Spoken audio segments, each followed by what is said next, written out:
Vous avez parlé de la nécessité de donner à l'armée libanaise les moyens de désarmer le Hezbollah. C'était une déclaration avant que vous n'arriviez à Beyrouth. Est-ce que la France se tiendrait aujourd'hui aux côtés des autorités libanaises si elle prenait la décision de désarmer le Hezbollah par la force? La France a salué le plan de bouclier de la nation qui a été présenté courageusement par les autorités libanaises au mois d'août dernier. Le chef de la diplomatie française, Jean-Noël Barrot, s'exprimait à l'issue de sa tournée vendredi au Liban.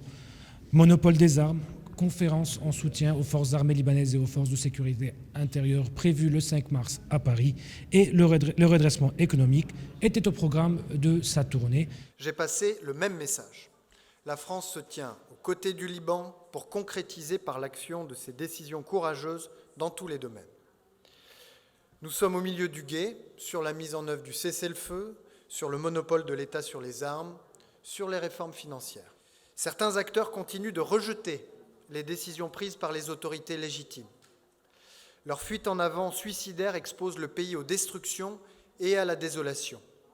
Nous les appelons à la raison. L'armée libanaise doit tenir durablement les zones où elle s'est déployée. Elle doit également passer à la deuxième phase du plan bouclier de la nation, au-delà du seul sud du Litanie. Lors de sa conférence de presse à la résidence des Pins, il a également indiqué que l'armée libanaise devait avoir les moyens de remplacer à terme la FNUL au Liban Sud et que des discussions sont prévues pour réfléchir à la suite de la force onusienne. Jean-Noël Barrot a rencontré le président de la Chambre, Nabih Berri. Ensuite, il s'est rendu au Grand Sérail pour rencontrer le Premier ministre Nawaf Salam, puis son homologue Joe Raji, avant de clôturer sa journée avec une rencontre palais présidentielle avec le président Joseph Aoun.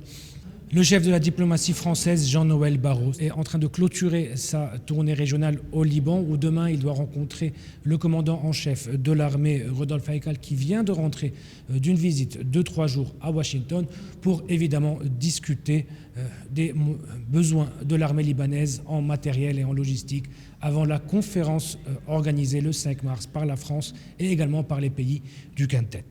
Cette tournée régionale a débuté à Damas mercredi. Ensuite, il s'est rendu à Bagdad et à Erbil et il doit rentrer en France demain après sa rencontre avec Rodolphe Haïkal.